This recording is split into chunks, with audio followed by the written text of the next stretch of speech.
അല്ല, എനിക്ക് അയാളോട് നോ. ഞാൻ മാത്രം പത്രാധിപരോട് സംസാരിച്ചാൽ മതിയെന്നുള്ള ധാരണയിലാണ് നമ്മൾ ഇവിടെ വന്നത്. അതല്ല, പ്രിയക്ക് സംസാരിക്കണം നിർബന്ധമാണെങ്കിൽ സംസാരിച്ചു. ഞാൻ മടങ്ങിപ്പോയേക്കാം. അയ്യോ, ഒന്നും പറയണ്ട എന്റെ കുട്ടപ്പെട്ട.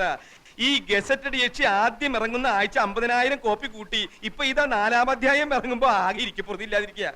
നാനാ ഭാഗത്തുനിന്ന് ഏജന്റുമാരുടെ കത്തും കമ്പിയും കൊണ്ട് ആഫീസ് നിറഞ്ഞിരിക്കുക. കോപ്പി പോരാന്ന് പറഞ്ഞോണ്ട്.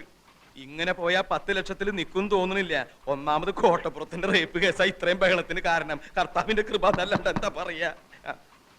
ഞാൻ പിന്നെ വിളിക്കാൻ കുട്ടപ്പെട്ട. വാതിൽ തട്ടുന്നു, ഏജന്റുമാരായിരിക്കും. Yes coming. Sir, advocate Nambiar വന്നിട്ടുണ്ട്. വരാൻ പറയേ.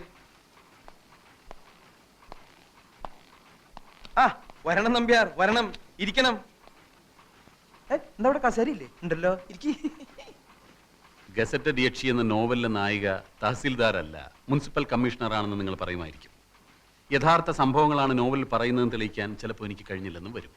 പക്ഷേ റേപ്പ് കേസിലെ പ്രതിയും നോവലിസ്റ്റും ഒരാളായതുകൊണ്ട് സാമാന്യ ബുദ്ധിയുള്ള ഏതൊരു ജഡ്ജിക്കും അദ്ദേഹത്തിൻ്റെതായ നിഗമനങ്ങളിലെത്താനും നിങ്ങളുടെ ഈ സ്ഥാപനം പൂട്ടിക്കാനുള്ള തീരുമാനങ്ങൾ എടുക്കാനും കഴിഞ്ഞെന്ന് വരും. ഞാൻ താങ്കളോട് പൂർണ്ണമായി യോജിക്കുന്നു.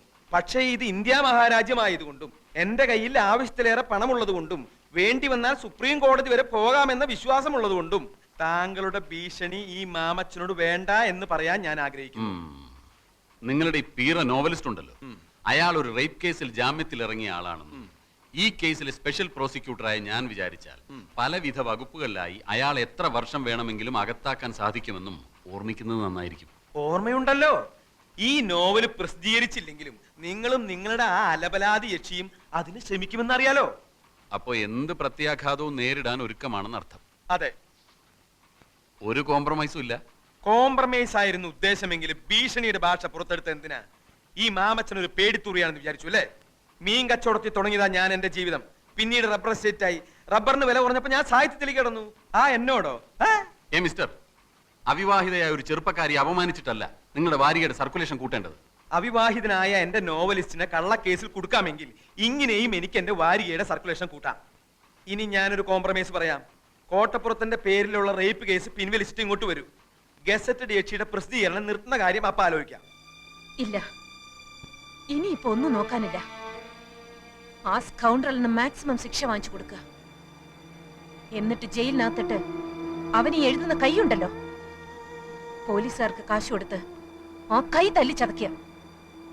നാട്ടുകാരുടെ മുമ്പിൽ വിഴുപ്പലക്കണ്ടല്ലോ എന്ന് ഓർത്താ കോടതിക്ക് പുറത്തു വെച്ച് തീരുന്നെങ്കിൽ തീർന്നോട്ടെ എന്ന് കരുതിയത്. ഇപ്പൊ എനിക്ക് മനസ്സിലായി, ഈ വൃത്തികെട്ടവന്മാരെ വെറുതെ വിട്ടാൽ സമൂഹത്തിന് തന്നെ അത് വലിയ ദോഷം ചെയ്യും. പ്രിയ പറഞ്ഞതാ ശരി. ഇനി ഒന്നും ആലോചിക്കാനില്ല, ഒക്കെ ഇനി കോടതി. Your Honor, you have already allowed petition 315 CRPC. So let me examine the accused number 1 and 2 as witnesses. Yes, you may proceed.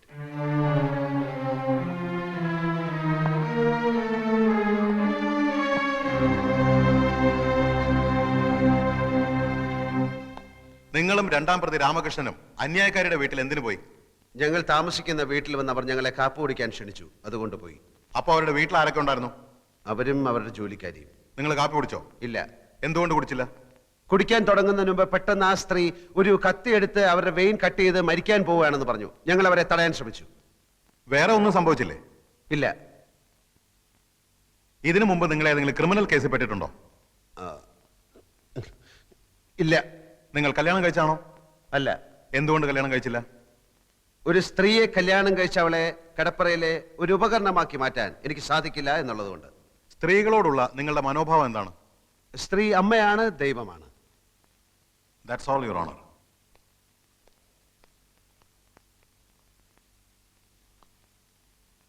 ദൈവത്തെ അപമാനിക്കലാണോ നിങ്ങളുടെ ജോലി? എന്റെ ജോലി കഥ എഴുത്താണ്. അല്പം മുമ്പ് നിങ്ങൾ പറഞ്ഞു സ്ത്രീ അമ്മയാണ്, ദൈവമാണെന്നൊക്കെ. അങ്ങനെ പറഞ്ഞ നിങ്ങൾ ഗസറ്റഡ് യക്ഷി എന്ന ആഭാസകരമായ ഒരു നോവൽ എഴുതി സ്ത്രീ വർഗത്തെ തന്നെ അപമാനിക്കാൻ ശ്രമിക്കുകയാണെന്ന് ഞാൻ പറഞ്ഞാൽ നിഷേധിക്കാൻ പറ്റുമോ? നോവലല്ല, ജീവിതം. ഓഹോ, സ്ത്രീയെക്കുറിച്ചുള്ള നിങ്ങളുടെ കാഴ്ചപ്പാടല്ലേ ആ നോവലിൽ എഴുതിയിരിക്കുന്നത്? അല്ല, ഈ ലോകത്ത് നല്ല സ്ത്രീകളും ചീത്ത സ്ത്രീകളുമുണ്ട്. നല്ല സ്ത്രീകളെ നായികമാരാക്കി ഞാൻ ധാരാളം നോവലുകൾ എഴുതിയിട്ടുണ്ട്. പക്ഷെ ഗസറ്റഡ് യക്ഷിയിലെ നായിക ഒരു വൃത്തികെട്ട സ്ത്രീയാണ് എന്ന് മാത്രം. അന്യായക്കാരിയോടുള്ള പക തീർക്കാനല്ലേ നിങ്ങൾ ആ നോവൽ എഴുതിയത്? കാശിന് വേണ്ടിയാണ് ഞാൻ നോവൽ എഴുതുന്നത്.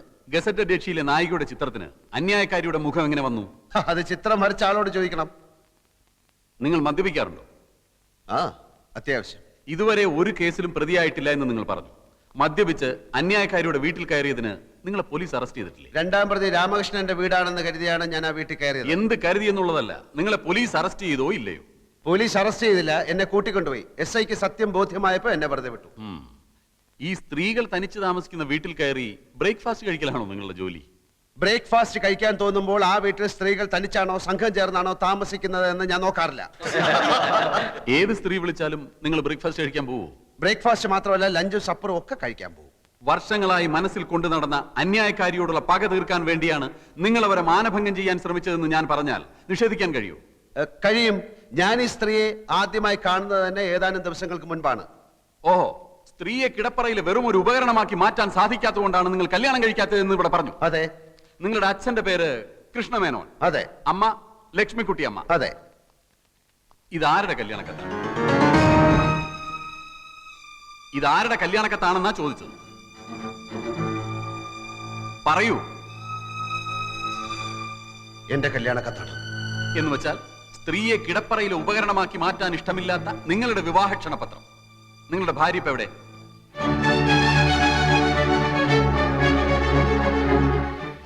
ഞാൻ കല്യാണം കഴിച്ചിട്ടില്ല.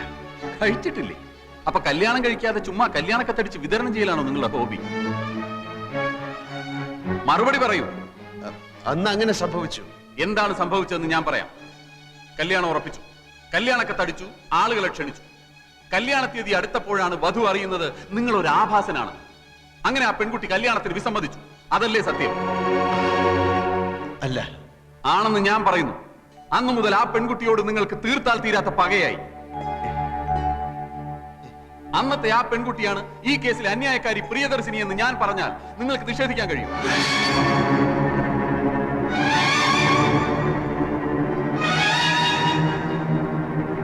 ഈ ക്ഷണക്കത്തിലെ വധു പ്രിയ മേനോൻ തന്നെയാണ് അന്യായക്കാരി പ്രിയദർശിനി.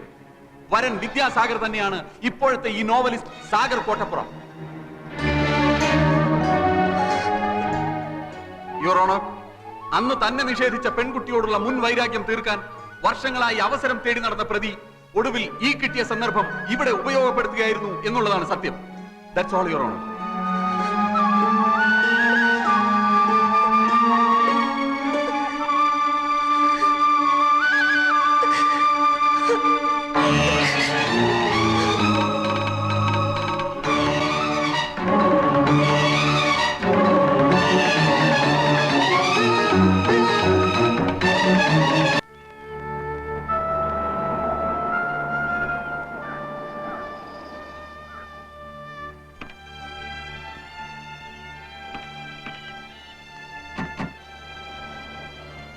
കല്യാണക്കത്തും പൊക്കിപ്പിടിച്ചുള്ള വക്കീലിന്റെ ചോദ്യങ്ങൾ, അന്തം വിടുന്ന നായകൻ ഒരു വശത്ത്, ഞെട്ടിത്തരിക്കുന്ന നായിക മറുവശത്ത്.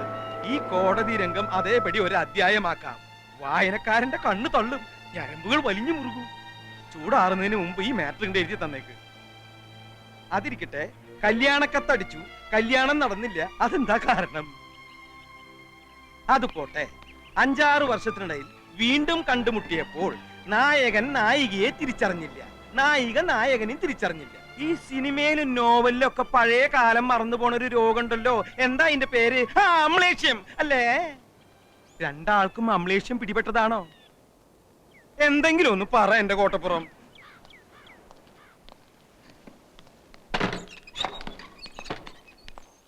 ഇപ്പൊ തന്നെ എഴുതി തന്നാ ഇപ്പൊ തന്നെ കമ്പോസിങ്ങിന് കൊടുക്കാം. നായകനും നായികയ്ക്കും അമ്ലേഷ്യം വേണ്ട, വായനക്കാര് വിശ്വസിക്കില്ല.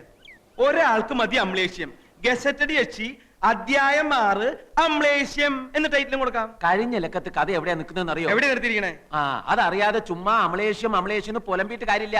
അമലേഷ്യം അങ്ങനെ ഒരു വാക്കില്ല. പിന്നെ ഈ മറവി രോഗത്തിന്റെ പേരെന്താന്ന്? അതൊന്നും അല്ല ഇവിടുത്തെ പ്രശ്നം.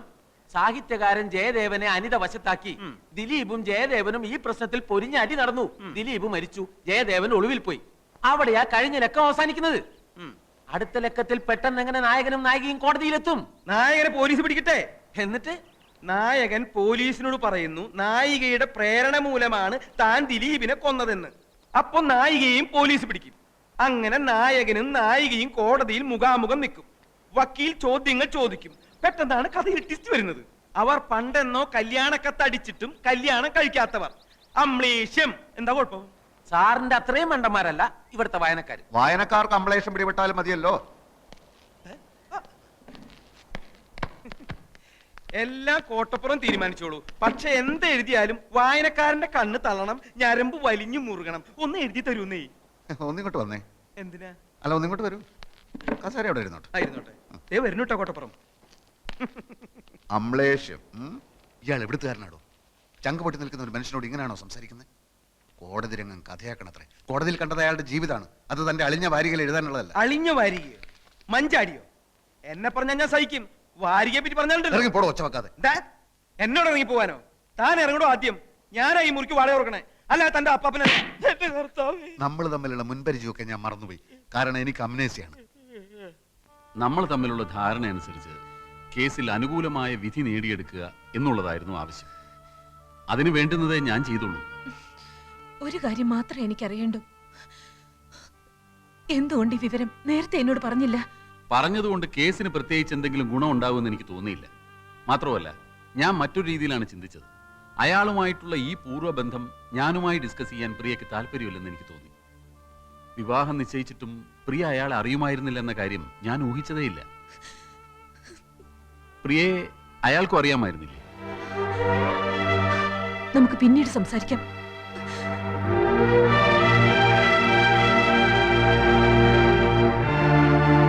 സർ, ഇനി ഈ കേസ് പ്രൊസീഡ് ചെയ്യാൻ എനിക്ക് താല്പര്യമില്ല.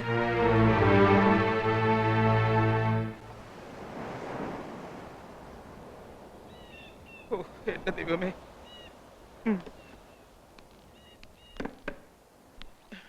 അതേ കിടപ്പ് തന്നെ.